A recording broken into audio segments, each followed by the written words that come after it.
आज हम लोग पढ़ने जा रहे हैं धड़कन के बारे में। ठीक है, मतलब कि हार्ट के बारे में। और ये हार्ट टॉपिक हमारा किस टॉपिक के अंदर है? ट्रांसपोर्टेशन के अंदर है। मतलब ये कि हम लोग अपने लाइफ प्रोसेस के दो फंक्शन को, दो प्रोसेस को पूरी तरीके से कंप्लीट कर चुके हैं। पहला है न्यूट्रिशन और दूसरा रेस्पिरेशन। इसमें तो कोई डाउट नहीं है। आज हमारा शुरू हो रहा है ट्रांसपोर्टेशन, और ट्रांसपोर्टेशन में भी सबसे पहला हमारा है हार्ट। हार्ट का क्या काम है ट्रांसपोर्टेशन में हम लोग देखेंगे, है ना। लेकिन सबसे पहले बात ये कि जो चीज हम लोग पीछे पढ़े हैं वो भी किस में? न्यूट्रिशन इन ह्यूमन बींग्स में। याद करो, हम बोले थे कि न्यूट्रिशन इन ह्यूमन बींग्स में जो विली न्यूट्रिएंट्स को एब्जॉर्ब कर रहा था, याद करो, स्मॉल इंटेस्टाइन में क्या प्रेजेंट था? फिंगर लाइक प्रोजेक्शन, जिसको हम लोग कहे क्या थे? विली कहे थे। वो क्या किया था? कार्बोहाइड्रेट, प्रोटीन, फैट, यानी कि न्यूट्रिएंट्स को, इन तीनों को एक साथ बोल दीजिए तो क्या बोलेंगे? न्यूट्रिएंट्स बोलेंगे। न्यूट्रिएंट्स को क्या किया था उन्होंने? कैप्चर किया था। और चूंकि विली पूरा का पूरा ब्लड से भरा हुआ रहता है तो उसको वो एब्जॉर्ब किया, अपने ब्लड में उसको मिक्स किया और ब्लड के थ्रू क्या किया? हर एक सेल तक जाके उसको पहुंचा दिया और सेल उससे क्या किया? अपना एनर्जी बना लिया। कोई दिक्कत नहीं। तो पहली चीज तो ये कि हमारे बॉडी में फूड का ट्रांसपोर्टेशन कौन किया? विली किया। लेकिन विली भी किससे बना हुआ है? ब्लड से किया हुआ है, ब्लड से बना हुआ है। तो हम लोग कह सकते हैं कि फूड का ट्रांसपोर्टेशन किससे हुआ? ब्लड से हुआ। कोई दिक्कत नहीं। दूसरी चीज याद करो, हम लोग रेस्पिरेशन में पढ़े थे ऑक्सीजन के बारे में। ऑक्सीजन एल्वियोली के अंदर जो bag like balloon like structure था, वहां से ऑक्सीजन को कैप्चर कौन कर रहा था? हेमोग्लोबिन। हेमोग्लोबिन कर रहा था। और हेमोग्लोबिन किस में प्रेजेंट था? रेड ब्लड सेल में। और रेड ब्लड सेल के किस में था? ब्लड में था। मतलब ये कि एल्वियोली से कनेक्ट कीजिएगा, इस चीज को हम लोग कनेक्ट कर रहे हैं, है ना। स्मॉल इंटेस्टाइन में विली एब्जॉर्ब किया था न्यूट्रिएंट्स को, हर एक सेल को पहुंचाया था, और विली हमारा ब्लड से भरा हुआ है, इसलिए हम लोग कह सकते हैं कि ब्लड ही उसको एब्जॉर्ब किया और हर एक सेल तक पहुंचा दिया। ब्लड ट्रांसपोर्टेशन का काम यहाँ पे कर गया न्यूट्रिएंट्स का। उसके बाद रेस्पिरेशन में हम लोग पढ़े थे कि ऑक्सीजन एल्वियोली में आया, जो कि एल्वियोली क्या था? एक बलून लाइक स्ट्रक्चर था, उससे हमारा ब्लड वेसल्स क्या था? अटैच था। और हेमोग्लोबिन ऑक्सीजन को क्या किया? एब्जॉर्ब किया। और हेमोग्लोबिन हमारा है कहाँ पे? रेड ब्लड सेल में। और रेड ब्लड सेल किस में है? ब्लड में है। कोई दिक्कत नहीं। उसको एब्जॉर्ब करके हर एक सेल तक क्या किया? ऑक्सीजन पहुंचा दिया, है ना। और उधर से एज अ वेस्ट प्रोडक्ट वो लेकर के आया था कार्बन डाइऑक्साइड। और कार्बन डाइऑक्साइड वो किस रूप में लेकर आया था? सोल्यूबल रूप में, यानी कि ब्लड अपने में क्या किया? कार्बन डाइऑक्साइड को पूरा मिला लिया, सोल्यूबल कर लिया, मिला लिया, घोल लिया। उसके बाद जब उधर से वो आया तो जिस रास्ते से ऑक्सीजन गया था उसी रास्ते से कार्बन डाइऑक्साइड ब्लड को लेके आया। तो एल्वियोली में बलून लाइक स्ट्रक्चर के पास आने के बाद ब्लड क्या करेगा? कार्बन डाइऑक्साइड को अलग कर देगा और अपना वो खुद कार्बन डाइऑक्साइड से अलग हो जाएगा। और जब वो कार्बन डाइऑक्साइड अलग हो जाएगा तो फिर वो एल्वियोली से फिर उसी रास्ते से होते होते पूरा वो हमारे नोज से बाहर निकल जाएगा। ये तो हम लोग जान चुके थे। हम केवल ये बताना चाह रहे हैं कि चाहे वो फूड हो, चाहे वो कार्बन डाइऑक्साइड हो, चाहे वो ऑक्सीजन हो, सभी चीज का ट्रांसपोर्टेशन किससे हो रहा है? ब्लड से हो रहा है। कोई दिक्कत नहीं। बात समझ में आ गया? किससे हो रहा है? ब्लड से हो रहा है। अब सवाल यह है कि ठीक है, ब्लड उसको एब्जॉर्ब कर ले रहा है, फूड को यानी कि न्यूट्रिएंट्स को एब्जॉर्ब किया, हर एक सेल तक पहुंचा दिया, ठीक है। एल्वियोली से ऑक्सीजन को एब्जॉर्ब किया, हर एक सेल तक पहुंचा दिया, ठीक है। हर एक सेल से कार्बन डाइऑक्साइड को एब्जॉर्ब किया, एल्वियोली में उसको पहुंचाया, फिर एल्वियोली से उसको नोज से बाहर निकाल दिया। एब्जॉर्ब किया, बाहर निकाल दिया, एब्जॉर्ब किया, बाहर निकाल दिया, कोई दिक्कत नहीं। लेकिन सवाल यह है कि इसको पुश कौन कर रहा है? ब्लड को बार बार धक्का कौन मार रहा है कि तुम जाओ उसको ट्रांसपोर्ट करो? जैसे यदि हमारे पास कार है तो हम लोग कार में क्या डीजल डलवाएंगे, पेट्रोल डलवाएंगे, तभी तो हम लोग अपने कार को आगे बढ़ा पाएंगे, है ना। उसी प्रकार ब्लड को कौन फोर्स करता है, उसको कौन धक्का देता है कि तुम जाओ हर एक चीजों का ट्रांसपोर्ट करो? कौन धक्का देता है?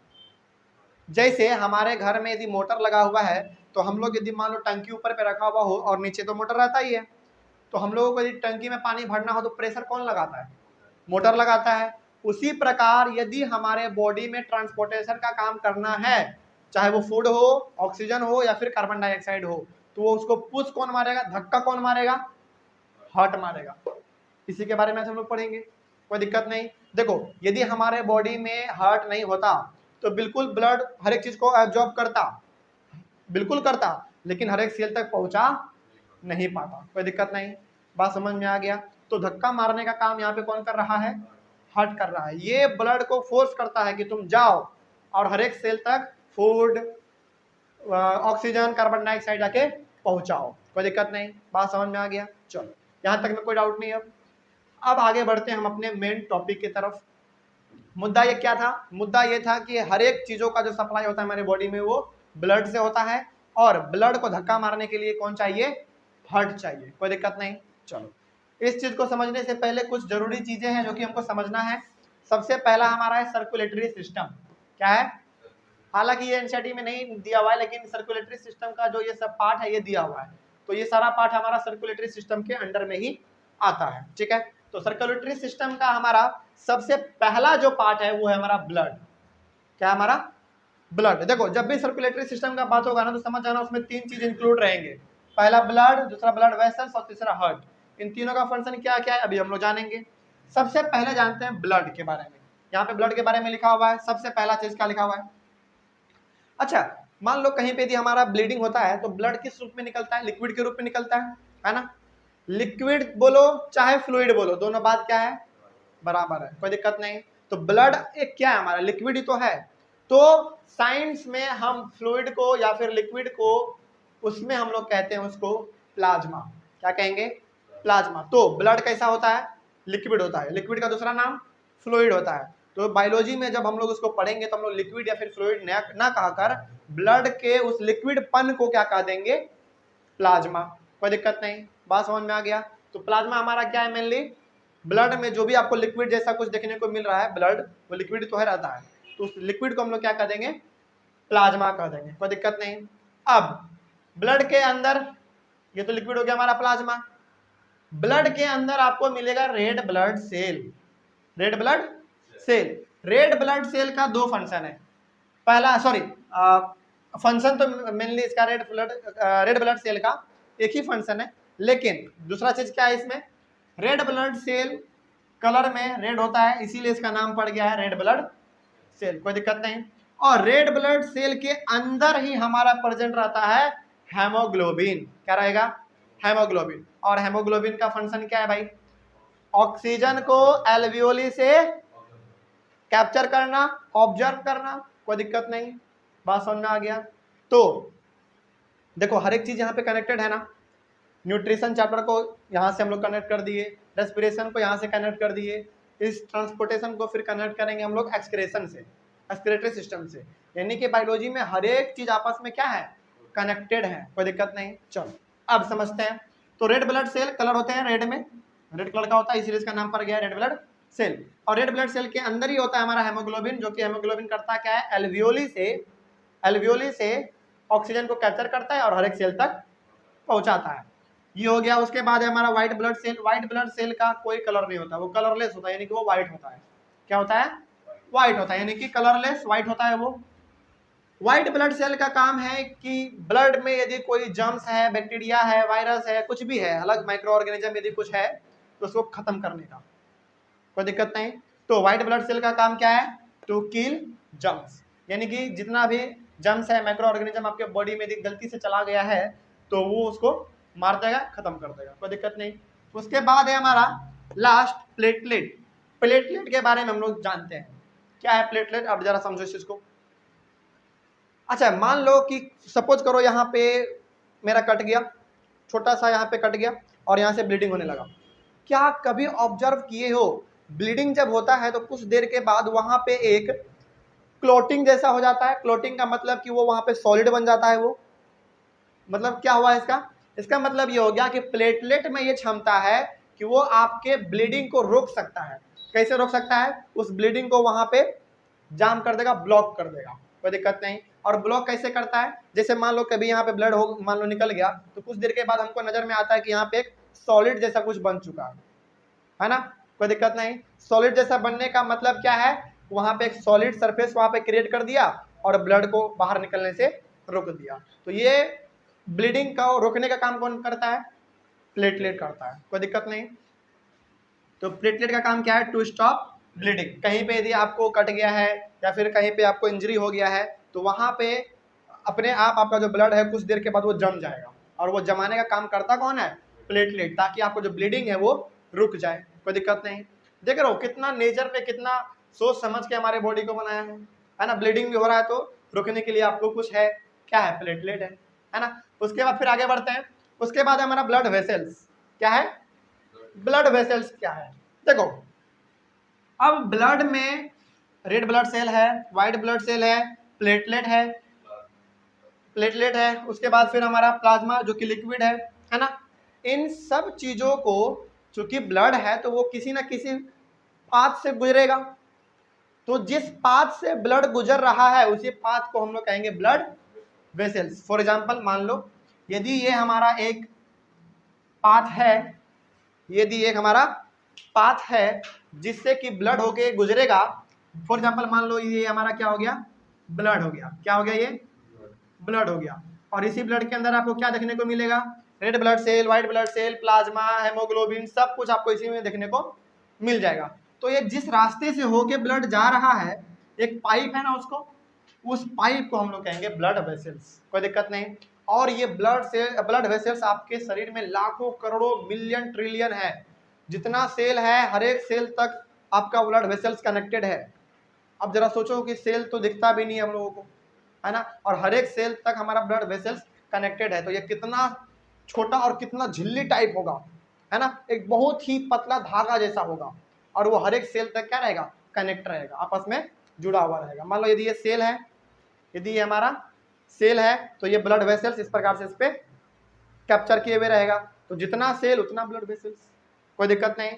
तो सेल का संख्या हमारे बॉडी में डिफाइन नहीं किया हुआ है, यदि मान लो कभी हो भी गया, यदि मालूम भी है तो कोई दिक्कत नहीं है, जितना सेल उतना ब्लड वेसल्स, ठीक है। तो ब्लड को ट्रांसपोर्ट होने के लिए जो रास्ता चाहिए उस रास्ते को हम लोग कहते हैं ब्लड वेसल्स, ठीक है। अब ब्लड वेसल्स भी हमारे पास 3 प्रकार के होते हैं। सबसे पहला प्रकार क्या है हमारा? आर्टरीज। आर्टरी का फंक्शन क्या है? Transport blood heart to organ, sorry heart to cells. Artery का काम है ब्लड का ट्रांसपोर्टेशन करना, कहां से कहां? हार्ट से सेल तक। इसका क्या फंक्शन है जब हम लोग यहाँ पे देखेंगे तो ज्यादा समझ में आएगा, लेकिन फिलहाल यहाँ पे जान लेते हैं क्या आर्टरीज का फंक्शन क्या है। ब्लड का ट्रांसपोर्टेशन करना कहां से कहां? हार्ट से सेल तक, कोई दिक्कत नहीं। तो आर्टरी एक अलग हमारा ब्लड वेसल्स है, इसका रास्ता अलग होगा, इसका पाथ अलग होगा। वेन का क्या है? आर्टरीज का जस्ट ये उल्टा है। आर्टरीज क्या करता है? हार्ट से सेल तक लेके जाता है, और वेन क्या करता है? सेल से हार्ट में लेके आता है, कोई दिक्कत नहीं, समझ में आ रहा है। तो ये अलग वेसल्स है ब्लड वेसल्स, ये भी अलग ब्लड वेसल्स है, लेकिन हाँ ब्लड वेसल्स का ये टाइप है, पार्ट है, इसका पाथ अलग होता है, इसका पाथ अलग होता है, एक ही पाथ में ये नहीं रहता है। जैसे मान लो यदि ये अलग रास्ता है आर्टरीज का तो ये अलग रास्ता होगा वेन का, कोई दिक्कत। और ये कैपिलरीज क्या है? कैपिलरीज दोनों को आपस में कनेक्ट करता है, दोनों को आपस में कनेक्ट करने का काम करता है, किसको किसको? आर्टरीज और वेन को। मान लो ये आर्टरीज है और ये वेन है, तो दोनों को आपस में कनेक्ट करने का काम कौन करेगा? कैपिलरीज करेगा, कोई दिक्कत नहीं।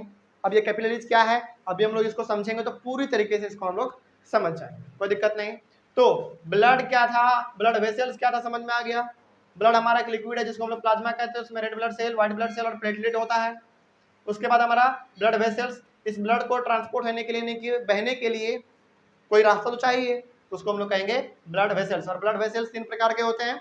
आर्टरीज जो कि ब्लड को हार्ट से हर एक सेल तक लेकर जाएगा, और वेन जो कि हर एक सेल, हर एक ब्लड का ट्रांसपोर्टेशन सेल से हार्ट तक करेगा, ठीक है।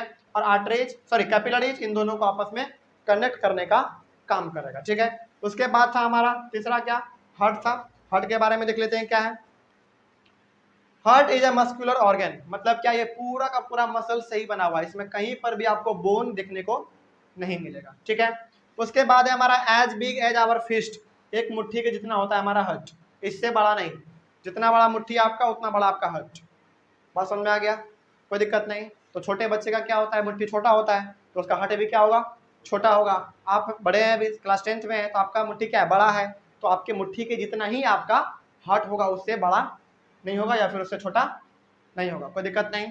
उसके बाद तीसरा क्या है? ये पंपिंग ब्लड है, पंपिंग ऑफ ब्लड है या ब्लड को क्या करता है, पंप करता है, फोर्स करता है कि जाओ तुम हर एक सेल तक फूड कार्बन डाइऑक्साइड ऑक्सीजन को जाके पहुंचा दो, है ना, पंप करता है। ये पंपिंग का काम वैसे ही करता है जैसे हमारे घर में मोटर करता है, टंकी वाला मोटर, है ना, अंडरग्राउंड से पानी को उठाता है, ऊपर फोर्स मारता है, तब जाके हमारा टंकी भर पाता है। उसी प्रकार से ब्लड जब तक फोर्स नहीं मारेगा तब तक हमारे बॉडी में ब्लड का जो सप्लाई है वो नहीं हो पाएगा। ब्लड का सप्लाई नहीं हो पाएगा तो फूड का नहीं हो पाएगा, है ना, ऑक्सीजन का नहीं हो पाएगा, कार्बन डाइऑक्साइड का नहीं हो पाएगा। कोई दिक्कत नहीं, समझ में आ गया। चलो अब हम लोग अपना मेन टॉपिक जो आज का था, आज हम लोग इसको शुरुआत करने जा रहे हैं। कोई दिक्कत नहीं, चलो ये हमारा आज का मेन टॉपिक है, इसको हम लोग अब शुरुआत करते हैं। यहाँ तक में तो कोई डाउट नहीं, हर एक चीज समझ में आ गया। चलो अब हम एक चीज यहाँ पे कनेक्ट करने जा रहे हैं, रेस्पिरेटरी सिस्टम को ट्रांसपोर्टेशन से कनेक्ट करेंगे। कैसे कनेक्ट करेंगे, रिलेट करेंगे, कैसे करेंगे, अब जरा समझो, ध्यान से सुनना मेरे बात को। क्या लंग्स वाला जब हम लोग केस पढ़ रहे थे तो क्या वहां पे एल्वियोली जो कि बलून लाइक स्ट्रक्चर था, क्या एल्वियोली ब्लड वेसल से अटैच था क्या? मान लो ये बलून लाइक स्ट्रक्चर है, एल्वियोली है, तो ये हमारा ब्लड वेसल्स हुआ। क्या ये ब्लड वेसल्स इससे अटैच था? बिल्कुल अटैच था, तभी तो ये ऑक्सीजन को कैप्चर कर पा रहा था। और ऑक्सीजन को कैप्चर कौन कर रहा था? हेमोग्लोबिन। और हेमोग्लोबिन था किसमें? रेड ब्लड सेल में। और रेड ब्लड सेल कहाँ पे था? ब्लड में था। तो हमेशा याद रखना कि ब्लड हमारा क्या है? लिक्विड है। और उस लिक्विड में red blood cell, white blood cell और प्लेटलेट्स हमेशा सस्पेंडेड रहता है, यानी कि घूमता फिरता रहता है, भटकता रहता है। बात समझ में आ गया। जैसे मान लो ये यदि हमारा क्या है, एक पाइप है, जैसे मान लो यदि ये हमारा एक पाइप है, ब्लड वेसल्स है, तो इसमें जो है ना हमारा ब्लड है, तो इसमें red blood cell, white blood cell हमेशा क्या रहेगा? सस्पेंडेड रहेगा, हमेशा घूमता फिरता रहेगा। कोई दिक्कत नहीं। चलो तो एल्वियोली से कनेक्ट था हमारा ब्लड वेसल्स, और इससे ऑक्सीजन ले रहा था कौन? हेमोग्लोबिन इसको क्या कर रहा था? खींच रहा था। अब हेमोग्लोबिन हम नहीं बोलेंगे, अब बोलेंगे ब्लड, ठीक है। लेकिन आपको तो मालूम है हेमोग्लोबिन रहेगा रेड ब्लड सेल के अंदर, और रेड ब्लड सेल रहेगा ब्लड में रहेगा, सस्पेंडेड रहेगा, घूमता फटकता रहेगा, है ना। तो ये है हमारा एल्वियोली बलून लाइक स्ट्रक्चर, और ये है हमारा क्या है? Blood vessels. तो ब्लड क्या किया? ऑक्सीजन को अपने ऑब्जर्व कर लिया, कोई दिक्कत नहीं। अब ये हमारा क्या? एक ब्लड वेसल्स है, और इस ब्लड वेसल्स में क्या आ गया? ऑक्सीजन आ गया। अब समझना इस चीज को, अभी कनेक्ट करने जा रहे हैं। हम लोग क्या पढ़े थे? हम लोग पढ़े थे कि ये जो ब्लड वेसल्स है हमारा, यहाँ से ऑक्सीजन को लेगा और हर एक सेल तक जाकर पहुंचा देगा। लेकिन उसी रास्ते में हमारा एक स्टॉपेज पड़ता है, जिसको हम लोग कहते हैं हार्ट। कोई दिक्कत नहीं। तो मान लो कि ये एक जो ब्लड वेसल्स है, ये आ रहा है ऑक्सीजन को कैरी करके एल्वियोली से, और बीच में आपको देखने को मिलेगा क्या? हार्ट। बात समझ में आ गया? कोई दिक्कत? और आप जरा समझो ध्यान से, ये ब्लड वेसल्स कौन सा है? वही ब्लड वेसल्स है जो कि एल्वियोली से अपना ऑक्सीजन लेकर आ रहा था। तो अब इसमें क्या हो गया? हमारा ऑक्सीजन हो गया। इस ब्लड वेसल्स में क्या हो गया? ऑक्सीजन हो गया। लंग कहता है ना कि देखो भाई, हम तुमको ऑक्सीजन दे देंगे, लेकिन पहुंचाना तुम्हारा काम रहेगा, ठीक है। हार्ट को कहता है, लंग कहता है हार्ट को कि देखो भाई, हम तुमको ऑक्सीजन देंगे, लेकिन हर एक सेल तक पहुंचाने का काम तुम करोगे, ये मेरे बस की बात नहीं है। तो हार्ट कहता है कोई दिक्कत नहीं है, तुम हमको दे दो, हम जाके उसको पहुंचा देंगे। अब ये करता कैसे काम है? तो ये ब्लड वेसल्स हो गया हमारा, एल्वियोली से जुड़ा हुआ रहेगा, एल्वियोली से ऑक्सीजन लेकर आएगा हार्ट में जाके दे देगा। और हार्ट इसके साथ कुछ करेगा, क्या करेगा अभी जानेंगे। और हार्ट कुछ करने के बाद इसको जो है हर एक सेल तक जाकर पहुंचा देगा। कोई दिक्कत नहीं, बात समझ में आ गया। उसके बाद फिर हम लोग क्या पढ़े थे? वही blood vessels as a waste product carbon dioxide को लेकर आता है ना। तो ये ब्लड वेसल्स क्या कर रहा है? कार्बन डाइऑक्साइड को लेकर आ रहा है। तो आने के बाद इसको भी बीच में क्या मिलेगा? हार्ट मिलेगा, ठीक है। और हार्ट इसके साथ भी कुछ करेगा, क्या करेगा जानेंगे अभी हम लोग। और उसके बाद फिर ये दोबारा हमारा कहाँ पे आ जाएगा? एल्वियोली में आ जाएगा। फिर एल्वियोली से ब्रोंकस में, ब्रोंकस से फिर ट्रेकिया में, ट्रेकिया से फिर नसल पैसेज में, फिर नसल पैसेज से नोस्ट्रिल से बाहर निकल जाएगा। कोई दिक्कत नहीं। तो कनेक्ट कर पा रहे हो, एल्वियोली से हमारा ब्लड वेसल्स आया, जा रहा था वो सेल तक, लेकिन जाते जाते बीच में पड़ गया हर्ट। कहा कि रुक जाओ भाई, तुम्हारे साथ हम कुछ छेड़खानी करेंगे। क्या छेड़खानी करेंगे अभी हम लोग जानेंगे। उसके बाद उसने कुछ करता है, वो ब्लड हर्ट करता है कुछ ब्लड के साथ, उसके बाद फिर वो हर एक सेल तक उसको पहुंचा देता है। उसके बाद जब उधर से कार्बन डाइऑक्साइड ब्लड में होके होके होके आएगा, तो उस समय फिर हर्ट उसको बोलेगा रुको अभी, आगे नहीं बढ़ सकते हो तुम, हमसे होके गुजरना पड़ेगा, मेरे ऊपर से होके गुजरना पड़ेगा। तो फिर वो हर्ट में जाता है, हर्ट उसके साथ फिर कुछ छेड़खानी करता है, उसके बाद फिर उसको छोड़ता है, तब जाके वो दोबारा एल्वियोली में जाके फिर वो अपना बाहर निकल जाता है। अब समझते हैं कि इसके साथ आखिर पूरा होता क्या है ना। चलो यहां तक तो कोई डाउट नहीं था। अब समझते हैं क्या होता है इसके साथ। देखो यहाँ पे ध्यान से अब समझना। मानो यहाँ पे हमारा क्या था, एल्वियोली। मान लो यहाँ पे एल्वियोली है, और ये हमारा क्या एक ब्लड वेसल्स है इस प्रकार का, ठीक। ये ब्लड वेसल्स इसको क्या करेगा, ऑक्सीजन को लेगा, लेते हुए वो बढ़ेगा किधर, सेल की ओर बढ़ेगा, लेकिन बीच में आ गया क्या, हर्ट आ गया। तो ये जो यहाँ पे ब्लड वेसल्स है वो कनेक्टेड होगा इधर से होते होते होते होते यहाँ पे पल्मोनरी वेन से। ध्यान से सुनना, कनेक्ट कर रहे हैं हम लोग। यहाँ पे हमारा क्या है, एल्वियोली है, और ये हमारा क्या है, ब्लड वेसल्स है, जो कि ऑक्सीजन इसे खींच लिया। अब ये जा रहा है हर एक सेल तक, जा रहा है, बीच में आ गया हर्ट जब बीच में आया तो ये कनेक्ट हो जाएगा पल्मोनरी वेन से। तो वो वाला जो ब्लड वेसल्स था हमारा, जो एल्वियोली से कनेक्टेड था, वो किससे कनेक्टेड है, एल्वियोली से, जो यहाँ पे कनेक्ट है ही है, और जाते जाते पल्मोनरी वेन से भी कनेक्टेड है, कोई दिक्कत नहीं। अब जब वो कनेक्टेड है और उसमें ऑक्सीजन भी था, तो ऑक्सीजन यहाँ से हमारा इंटर करेगा हार्ट में, कोई दिक्कत नहीं। अब जरा बताओ, तो उस ब्लड में क्या मिला हुआ था, ऑक्सीजन मिला हुआ था, तो उसको हम लोग कहेंगे ऑक्सीजनेटेड ब्लड। जिस ब्लड में ऑक्सीजन मिला हुआ रहे उसको हम लोग कहेंगे ऑक्सीजनेटेड ब्लड, कोई दिक्कत। तो यहाँ से हमारा ब्लड वेसल्स ऑक्सीजनेटेड ब्लड को लेकर गया और पल्मोनरी वेन से वो कनेक्ट हो जाता है, हमारा कनेक्टेड ही रहता है वो। उसके बाद जाके ऑक्सीजनेटेड ब्लड, यानी कि ऐसा ब्लड जिसमें कि ऑक्सीजन का मात्रा मिला हुआ रहे, उसको भेज देगा कहाँ पे, पल्मोनरी वेन के थ्रू लेफ्ट एट्रियम में। अब समझते हैं कि पहले लेफ्ट एट्रियम क्या है, ये सब क्या है। देखो ये हमारा जो हार्ट है वो दो भाग में बटा हुआ है, एकदम बीचों बीच है, ठीक है। इधर वाले साइड को हम लोग कहते हैं लेफ्ट पार्ट, इधर वाले को कहते हैं राइट पार्ट, ठीक है। लेफ्ट पार्ट में इसको हम लोग ऊपर में कहते हैं लेफ्ट एट्रियम, नीचे को कहते हैं लेफ्ट वेंट्रिकल, ठीक है। राइट साइड में ऊपर वाले पार्ट को हम लोग कहते हैं राइट एट्रियम, और नीचे वाले को कहते हैं राइट वेंट्रिकल, कोई दिक्कत नहीं है। हम लोग इसको ऐसे भी याद रख सकते हैं, ऊपर वाले पार्ट को कहेंगे एट्रियम, बस फर्क क्या है, left atrium right atrium, side का फर्क है, ये लेफ्ट है तो लेफ्ट एट्रियम, ये राइट है तो राइट एट्रियम।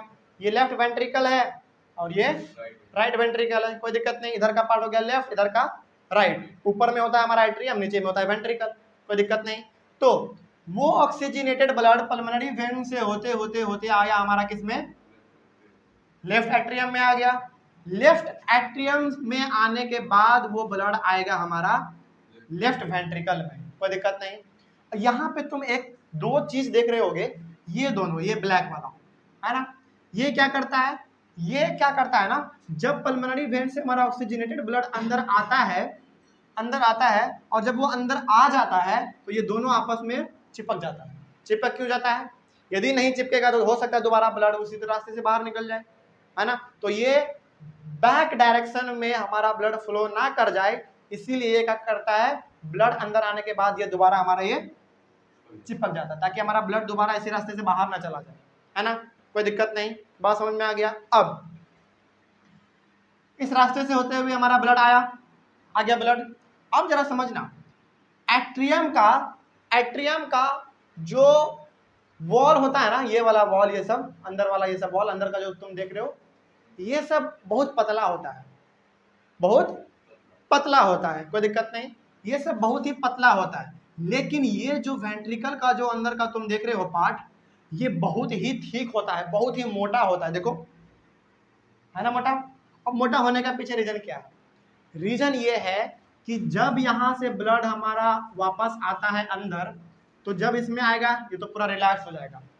लेफ्ट एट्रियम में जब हमारा ब्लड आएगा तो पूरी तरीके से रिलैक्स हो जाएगा, और रिलैक्स हो जाएगा फिर ये अपना अंदर ब्लड को पुश करेगा, कोई दिक्कत नहीं, एकदम आराम से करता है। ये इसका काम क्या है, केवल ब्लड को रिसीव करना है ना। रिसीव करने के बाद ये अंदर आ गया, लेकिन इसका काम है उस ब्लड को इतने जोर से धक्का मारना, जब धक्का मारेंगे तो नीचे प्रेशर तो लगेगा ना, जब ये ब्लड ऊपर मारेंगे धक्का तो नीचे प्रेशर तो लगेगा, क्या कोई दिक्कत नहीं। जैसे हम लोग बॉल ऊपर फेंकते हैं तो बॉल ऊपर फेंकने के लिए क्या करना पड़ता है, हमको प्रेशर बहुत जोर से लगाना पड़ता है। तो ये प्रेशर जब लगाएंगे तो ये फट ना जाए, इसीलिए वेंट्रिकल का जो नीचे जो वॉल होता है वो बहुत ही ज्यादा ठीक होता है, यानी कि बहुत ही ज्यादा मोटा होता है। समझ में आ गया, कोई दिक्कत नहीं। इसका उतना मोटा नहीं होता है, क्योंकि इसका काम केवल रिसीव करना है, इसका काम है बहुत जोर से धक्का मार के ऊपर पहुंचाना। क्या? नहीं नहीं, न्यूटन का थर्ड लॉ अलग चीज है, वो हम लोग देखेंगे। न्यूटन का थर्ड लॉ क्या है, एक every action is equal to opposite reaction, है ना, वही चीज है, वही बात है। ऊपर प्रेशर लगा रहा है तो नीचे भी प्रेशर लग रहा है ना। न्यूटन का थर्ड लॉ यहाँ पे लागू हो सकता है, कोई दिक्कत नहीं। तो ऊपर जितना प्रेशर लग रहा है उतना उसको नीचे भी प्रेशर लग रहा है, तो कि नीचे प्रेशर लगने की वजह से ये फट ना जाए, इसीलिए इसका जो वॉल होता है वो बहुत ही ठीक होता है, कोई दिक्कत नहीं है। अब जरा समझते हैं, यहाँ से आया, ये रिलैक्स हो गया जब इसके अंदर आया तो, ठीक है। उसके बाद जब ये अंदर आ गया तो ये दोनों आपस में चिपक जाता है ताकि ये दोबारा बाहर ना निकल जाए, और जब ये यहाँ पे आया तो बहुत ही जोर से धक्का मारेगा ब्लड को, ठीक है, ऑक्सीजनेटेड ब्लड को, और इसका ठीक वॉल होने के कारण इसमें कोई भी फटना या फिर कोई भी तरह का गड़बड़ी देखने को नहीं मिलता है। और जब ये ब्लड पुश मारेगा तो जरा देखो इसका डायरेक्शन को, इधर से अंदर से होते होते इसको हम लोग कहते हैं अरोटा, AORT, इसको हम लोग अरोटा पढ़ते हैं। क्या पढ़ते हैं? अरोटा। तो ऑक्सीजनेटेड ब्लड यहाँ से होते हुए आया अंदर, और अरोटा से होते होते अब वो हर एक सेल के पास जाएगा, अब सेल के पास जाएगा। बात समझ में आ गया, कोई भी दिक्कत? तो एल्वोली से ब्लड वेसल्स ऑक्सीजन को लेकर आया, ऐसे लेकर आया आया आया, पल्मोनरी वेन से ये अंदर गया लेफ्ट एट्रियम में, लेफ्ट एट्रियम से लेफ्ट वेंट्रिकल में, और इतना जोर से धक्का मारा कि वो अरोटा से होते हुए अब हर एक सेल तक चल गया, कोई दिक्कत नहीं। अब बात समझ में आ गया। तो कौन सा ब्लड गया? Oxygenated blood. क्यों? क्योंकि इसमें ऑक्सीजन का मात्रा मिला हुआ था, कोई दिक्कत नहीं। तो ये तो बिल्कुल रिलैक्स हो जाता है ना, और ये जब धक्का मारता है तो ये पूरी तरीके से कॉन्ट्रैक्ट हो जाता है, यानी कि सिकुड़ जाता है ना, कोई दिक्कत नहीं। बात समझ में आ रहा है?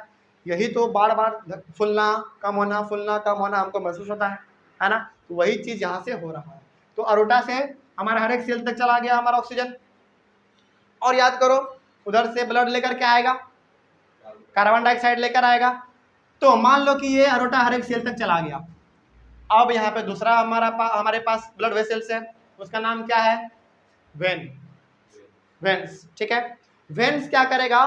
वो भी ऑक्सीजन से कनेक्टेड रहता है, सॉरी सेल से कनेक्टेड रहता है। ऑक्सीजन चला गया, उस एज अ वेस्ट प्रोडक्ट वहाँ पे जो कार्बन डाइऑक्साइड रहेगा, वेन्स क्या करेगा? उसको कैप्चर कर लेगा और उसको पूरी तरीके से ब्लड में मिला देगा, घोल देगा, कोई दिक्कत नहीं। उसके बाद जब वो वेन्स लेकर आएगा, वेन्स जब उस कार्बन डाइऑक्साइड को लेकर आएगा, अब जरा बताओ उस वेन्स में ब्लड है, ब्लड में क्या मिला हुआ है? कार्बन डाइऑक्साइड है, तो उसको हम लोग कहेंगे डीऑक्सीजनेटेड ब्लड। डीऑक्सीजनेटेड ब्लड आपको पूछे तो क्या बताओगे?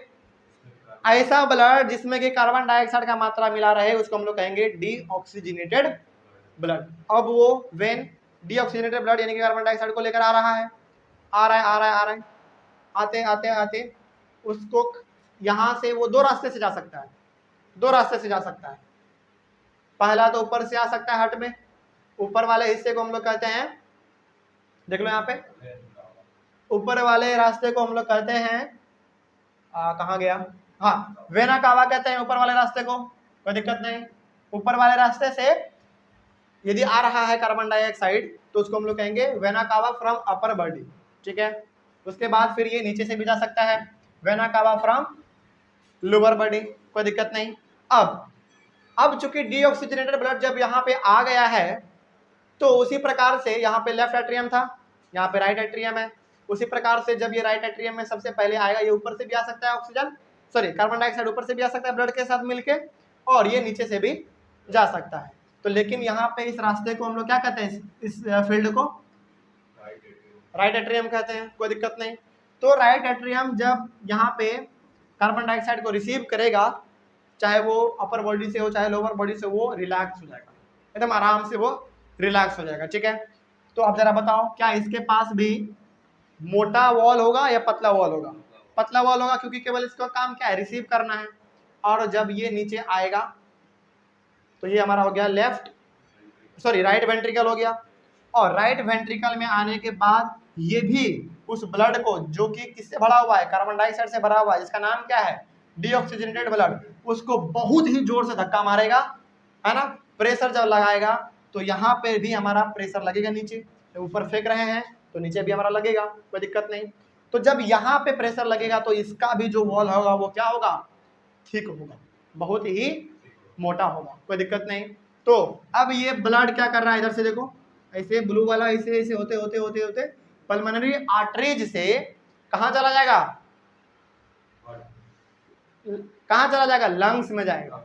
और लंग्स में वो भी कहाँ पे, एल्वियोली में जाएगा। और एल्वियोली में जाते ही कार्बन डाइऑक्साइड अलग, ब्लड अलग हो जाएगा, और फिर उसी रास्ते से, जिस रास्ते से ऑक्सीजन आया था, उसी रास्ते से दोबारा हमारा कार्बन डाइऑक्साइड निकल जाएगा, कोई दिक्कत नहीं। बात समझ में आ गया है? यहाँ पे अब कोई भी दिक्कत होगा तो अब जरा देख लेते हैं वेन और आर्टरी का फंक्शन। जरा देखो तो वेन क्या कर रहा था, पल्मोनरी वेन क्या कर रहा था, ऑक्सीजनेटेड ब्लड को ला रहा था, कहाँ से, लंग्स से। हाँ, कोई दिक्कत नहीं, बात समझ में आ रहा है? तो देखो यहाँ पे वेन का फंक्शन क्या है, देखें अभी हम लोग वहां पे कि लंग्स से ब्लड कहाँ आ रहा है, हार्ट में आ रहा है, फिर हार्ट से हर एक बॉडी तक जा रहा है। तो क्या देख लो वेन्स का, transport blood cells to heart, कोई दिक्कत नहीं, बात समझ में आ गया। तो वो हार्ट में जाता है, पहली बात तो बात समझ में आ रहा है। उसके बाद हमारा है, कहाँ गया, हाँ, उसके बाद फिर आर्टरीज है हमारा। आर्टरीज क्या कर रहा है, हार्ट से हर एक ब्लड को क्या कर रहा है, हर एक सेल तक, सेल नहीं, एल्वियोली तक पहुंचा रहा है, कोई दिक्कत नहीं, बात समझ में आ रहा है। देखो यहाँ पे साफ लिखा हुआ है, transport blood cells to heart, बात समझ में आ गया, कोई दिक्कत नहीं। तो सेल से वो हार्ट तक जाएगा और फिर वो हार्ट से दोबारा सेल तक चला जाएगा, कोई दिक्कत। उधर से फिर आएगा कहाँ से, आर्टरीज लेकर आएगा उसको, कहाँ से कहाँ तक लेकर आएगा, वहाँ से पहले कार्बन डाइऑक्साइड को लेकर आएगा हार्ट में, फिर हार्ट से हो जाएगा कहाँ पे, लंग्स में, और लंग्स से दोबारा हमारा नॉस्ट्रिल से बाहर निकल जाएगा, कोई दिक्कत नहीं, बात समझ में आ गया। तो अब यहाँ पे हम लोग कह सकते हैं कि लंग्स से हमारा oxygenated blood vena pulmonary vein के थ्रू हमारा वो पल्मोनरी वेन के थ्रू वो हमारा हार्ट में आता है, फिर अरोटा के थ्रू वो हमारे हर एक सेल्स तक चला जाता है, कोई दिक्कत नहीं। उसके बाद उधर से जब कार्बन डाइऑक्साइड लेके आएगा हमारा एक दूसरा कैपिलरीज, तो वो लेकर आएगा, चाहे ऊपर से आ सकता है चाहे नीचे से आ सकता है। उसके बाद फिर ये पल्मोनरी आर्टरीज के थ्रू वो हार्ट तक, लंग्स तक पहुंचाएगा, अल्वियोली तक, उसके बाद फिर नोस्ट्रिल से वो बाहर निकल जाएगा, कोई दिक्कत नहीं, बात समझ में आ गया। चलो 2 मिनट का टाइम है, जल्दी कहीं पे कोई डाउट है तो पूछो, जल्दी एकदम फटाफट।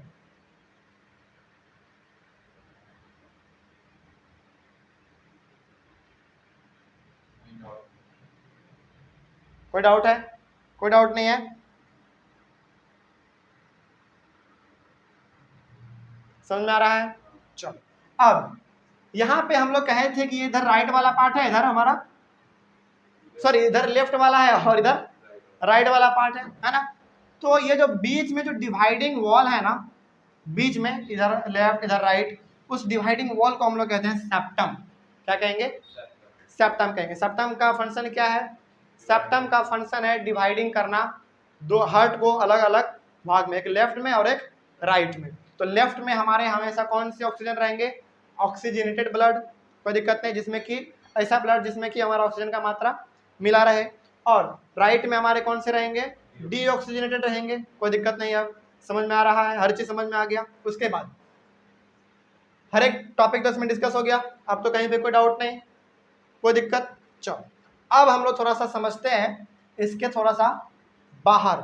बाहर क्या है? जैसे देखो हमारे बॉडी में तो चूंकि ये हमारा ही ह्यूमन बींग्स का ही हार्ट है ना, तो इसमें हमारे पास 4 चैम्बर है, 4 चैम्बर। पहला चैम्बर है हमारा एक लेफ्ट एट्रियम, लेफ्ट वेंट्रिकल, 2 हो गया, फिर से राइट एट्रियम और राइट वेंट्रिकल। तो 1 चैम्बर, 2 चैम्बर, 3 चैम्बर और ये 4 चैम्बर। और ये 4 चैम्बर है तभी हम लोग अपने बॉडी में इतना ज़्यादा एनर्जी प्रोड्यूस कर पाते हैं, फटाफट सांस ले पाते हैं, कोई दिक्कत नहीं। यदि ऐसा 4 चैम्बर नहीं होता हमारे बॉडी में तो ऑक्सीजन और कार्बन डाइऑक्साइड आपस में मिल जाते, और यदि दोनों आपस में मिलता तो हमको उतना ज़्यादा ऑक्सीजन देखने को नहीं मिलता। बात समझ में आ रहा है? तो हमारे बॉडी को क्या चाहिए? ऑक्सीजन चाहिए। तो ऑक्सीजन का पाथ अलग है, कार्बन डाइऑक्साइड का पाथ अलग है, जिसके कारण हम लोग इतने अच्छे तरीके से सांस ले पाते हैं और अपने लाइफ को परफॉर्म कर पाते हैं, कोई दिक्कत नहीं। बात समझ में आ गया? तो ह्यूमन बींग्स में कितने चैम्बर होते हैं? 4 चैम्बर हार्ट होते हैं, ठीक है। पहला है लेफ्ट एट्रियम, दूसरा लेफ्ट वेंट्रिकल, तीसरा राइट एट्रियम और चौथा राइट वेंट्रिकल, ठीक है। सेप्टम क्या करता है? डिवाइडिंग का काम करता है, कोई दिक्कत नहीं है, समझ में आ गया। चलो, अब इसके बाद हमारे पास कुछ बर्ड और कुछ मैमल्स होते हैं, है ना, पक्षी और मैमल्स। मैमल्स में कौन? हम लोग, है ना। तो हम लोगों के पास रहते हैं 4 चैम्बर्ड हार्ट, 4 चैम्बर्ड हार्ट। क्यों 4 चैम्बर्ड? क्योंकि देखो मैमल्स और बर्ड्स को ना बहुत ही ज़्यादा एनर्जी की जरूरत पड़ती है। जैसे देखो पक्षी हमेशा उड़ते रहती है ना, उड़ने में बहुत उसको पावर लगता है, बहुत एनर्जी चाहिए उसको, फटाफट ऑक्सीजन चाहिए उसको। तो उसमें 4 चैम्बर्ड हार्ट हैं, जिसके कारण वहाँ पे ऑक्सीजन और कार्बन डाइऑक्साइड का सप्लाई जो वो बहुत ही अच्छी तरीके से हो पाता है, कोई दिक्कत नहीं। इसीलिए उसमें 4 चैम्बर्ड हार्ट हैं और वो अपना लाइफ बिल्कुल अच्छी तरीके से परफॉर्म भी कर पाता है, कोई दिक्कत नहीं। उसके बाद हमारे पास कुछ रेप्टाइल्स हैं और कुछ एम्फीबियंस हैं। एम्फीबियन कौन? जो कि पानी में और लैंड पे दोनों पे रहते हो, है ना। और कुछ हमारे पास रेप्टाइल्स भी हैं जो कि रेंगने वाले हो। इनको एनर्जी की उतनी जरूरत नहीं पड़ती है, इसीलिए इसके बॉडी में 3 चैम्बर्ड हार्ट होते हैं। कितने हैं चैम्बर्ड हार्ट? 3 chambered heart. अब चूंकि 3 चैम्बर्ड हार्ट हैं तो ये बहुत ही ज़्यादा पॉसिबिलिटी बनता है कि उसमें कार्बन डाइऑक्साइड और ऑक्सीजन का मात्रा आपस में मिल जाता होगा। मिलने के कारण उसमें ऑक्सीजन की सप्लाई अच्छे तरीके से नहीं हो पाती है। बात समझ में आ गया? उसके बाद हमारे पास फिश है। फिश में 2 ही चैम्बर होता है, फिश में 2 ही चैम्बर हार्ट है। इसीलिए फिश में जो है ना हमेशा का हमेशा उसको बहुत ही ज़्यादा एनर्जी की जरूरत पड़ती है, क्योंकि उसके बॉडी में कार्बन ऑक्सीजन इतने तरीके से अच्छी तरीके से मिल नहीं पाता है। दूसरा चीज़ ये, ऐसे तो वाटर में ऑलरेडी ऑक्सीजन का मात्रा कम है। दूसरा बात, उसके पास 2 ही चैम्बर हार्ट है तो उसको और ज़्यादा एनर्जी का जरूरत पड़ेगा, है ना। तो हमेशा याद रखना कि कुछ बर्ड में, हालांकि लगभग बर्ड और मैमल्स में 4 चैम्बर हार्ट होते हैं। रेप्टाइल और एम्फीबियन में 3 चैम्बर्ड हार्ट होते हैं, ठीक है। और फिश में 2 ही चैम्बर्ड हार्ट होते हैं, कोई दिक्कत नहीं। चलो, उसके बाद एक और चीज, हाँ लगभग most of the aquatic animal में 2 ही चैम्बर्ड हार्ट होते हैं, है ना। लेकिन हाँ बहुत ऐसे भी एक्वेटिक एनिमल है जिसमें कि 3 भी होते हैं, 4 भी होते हैं। बात समझ में आ गया? हाँ, जैसे जैसे बड़ा जैसे होता है ना, जैसे बड़ा एक्वेटिक एनिमल जैसे है तो उसमें हो सकता है 4 हो, 3 हो, इस प्रकार का हो सकता है, ठीक है। मतलब कि जितना उसको एनर्जी का जरूरत पड़े उस हिसाब से उसका बॉडी का नेचर जो है ना उसको बना के ऑलरेडी प्रेजेंट दिया हुआ है ना। चलो, उसके बाद बर्ड्स और मैमल्स ये अपने बॉडी के टेम्परेचर को मेंटेन कर सकते हैं। कैसे कर सकते हैं भाई? एनर्जी हमारे पास है, हम जैसे चाहें हम अपने वैसे बॉडी के टेम्परेचर को मेंटेन कर सकते हैं। हमारे पास ऑक्सीजन का सप्लाई बहुत ज़्यादा है तो हम जैसे चाहें वैसे हम अपने बॉडी के टेम्परेचर को मेंटेन कर सकते हैं, कोई दिक्कत नहीं। लेकिन फिश, एम्फीबियन और रेप्टाइल्स अपने बॉडी के टेम्परेचर को मेंटेन नहीं कर सकते। क्यों नहीं कर सकते? क्योंकि एनर्जी ही नहीं उतने पास, उनके पास उतना ऑक्सीजन ही नहीं है, एनर्जी ही नहीं है, तो कहाँ से कर पाएंगे, है ना। तो नहीं कर पाते हैं, कोई दिक्कत नहीं समझने में। अब बात समझ में आ रहा है? उसके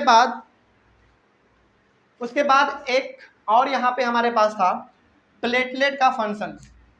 प्लेटलेट का फंक्शन, अब जरा देखो, इतना फास्ट में हमारे बॉडी में ब्लड मूव करता है और यदि कहीं पे लीकेज हो जाता है तो क्या निकलता है? ब्लड निकलता है।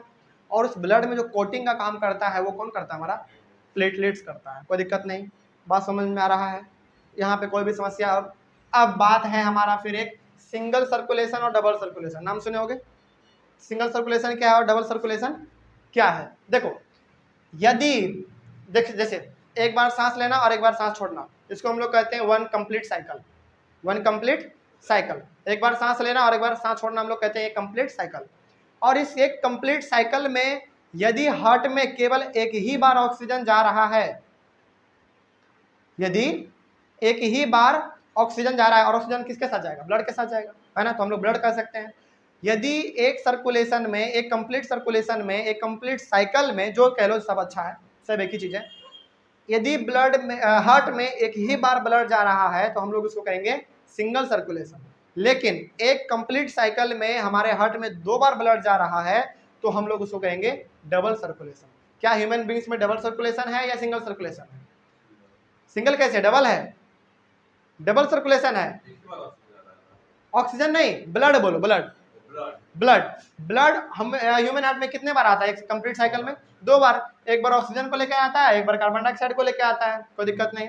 तो हमारे ह्यूमन बींग्स में यानी कि हमारे हार्ट में ब्लड जो है वो 2 बार आता है, इसलिए हम लोग कहते हैं कि हमारे अंदर क्या होता है? डबल सर्कुलेशन होता है, कोई दिक्कत नहीं। और फिश जो कि जिसमें 2 ही चैम्बर हार्ट होते हैं, तो उसमें ब्लड केवल एक ही बार आता है और उसको हम लोग कहते हैं सिंगल सर्कुलेशन, कोई दिक्कत नहीं। अब हर एक चीज़ बात समझ में आ रहा है, कहीं पे भी कोई दिक्कत? तो ये हमारा पूरा का पूरा टॉपिक था जिसके बारे में हम लोग पढ़ चुके हैं, कहीं पे भी कोई डाउट नहीं है। तो हमेशा याद रखना है कि एल्वियोली से हमारा जो डायरेक्ट ऑक्सीजन है वो हार्ट में पल्मोनरी वेन के थ्रू आता है, पहले लेफ्ट एट्रियम, फिर लेफ्ट वेंट्रिकल से होते हुए अरोटा से हर एक सेल तक चला जाता है, फिर वहां से हमारा एक दूसरा लेकर आता है, दूसरा कैपिलरीज लेके आता है हमारा कार्बन डाइऑक्साइड को, जो कि वो ऊपर से भी आ सकता है, नीचे से भी आ सकता है। तो पहले कहाँ पे आएगा? राइट एट्रियम में, उसके बाद राइट वेंट्रिकल में, और पल्मोनरी आर्टरीज के थ्रू वो हमारा निकल जाएगा, कोई दिक्कत नहीं। तो यहाँ पे आप जरा देख लो आर्टरीज का फंक्शन क्या है। क्या है आर्टरीज का फंक्शन? देखो तो, transport blood heart to cell, heart to cell मतलब क्या? कार्बन डाइऑक्साइड आया कहाँ पे? हार्ट में आया, फिर हार्ट से कहाँ जाएगा? एल्वियोली में जाएगा। तो एल्वियोली क्या हमारा सेल ही तो है, बात समझ में आ गया? तो वहां से हमारा वो बाहर निकल जाएगा। तो आर्टरीज का फंक्शन क्या है? केवल आर्टरीज का फंक्शन क्या है? हार्ट टू सेल, यानी कि सेल में कहाँ पे? एल्वियोली तरफ, कोई दिक्कत नहीं, उधर से बाहर निकल जाएगा हमारा। और वेन का फंक्शन क्या है? Transport blood cells to heart, cell से हार्ट तक हमारा जो आएगा ब्लड वो किसके थ्रू आएगा? वेन्स के थ्रू आएगा, कोई दिक्कत नहीं है। अब हर चीज समझ में आ गया। एल्वियोली में जो आता है ब्लड, डीऑक्सीडेटेड ब्लड, वो पूरे बॉडी के सेल से आता है। हाँ, बॉडी के, पूरे बॉडी के सेल से आता है, समझ में आ गया। लेकिन एक और चीज यहाँ पे जो हमारा छूट रहा था, वो छूट रहा था कैपिलरीज, है ना, कैपिलरी छूट रहा था। अब जरा समझते हैं इस चीज को। देखो, ये मान लो हमारा क्या है? अरोटा है, अरोटा हर एक सेल तक पहुंचा दिया, ठीक है, ये अरोटा है, और यहाँ पे मान लो बहुत सारा सेल है, बहुत सारा क्या है? सेल है। अरोटा इसको पहुंचा दिया, ऑक्सीजन हर एक सेल उसको यूज कर लेगा। उसके बाद यहाँ पे क्या लगा हुआ है? वेना कावा, कोई दिक्कत नहीं, वो लगा हुआ है, वो कार्बन डाइऑक्साइड को क्या कर लेगा? कैप्चर कर लेगा। बहुत सारे सेल यहाँ पे जो है ना, वो बहुत सारे सेल आपस में कनेक्टेड हैं। किससे कनेक्टेड है? छोटा मोटा झिल्ली से, धागा टाइप से, उसी को हम लोग कहते हैं कैपिलरीज, कोई दिक्कत नहीं। तो इधर था हमारा आर्टरीज, इधर था वेन। तो क्या दोनों को आपस में कैपिलरीज जोड़ने का काम कर रहे हैं क्या? सेल जो है आपस में किससे कनेक्टेड होंगे? कैपिलरीज से होंगे। तो दोनों को आपस में जोड़ने का काम कौन कर रहा है? कैपिलरीज कर रहा है, कोई दिक्कत नहीं है। चलो, अब यहीं पे कोई डाउट? तो ये हमारा पूरा का पूरा एक हार्ट के बारे में था। और यदि कहीं पे कोई डाउट है तो पूछो, नहीं तो फिर क्लास हम लोग ओवर करेंगे। चलो, क्लास ओवर करते हैं। Thank you very much.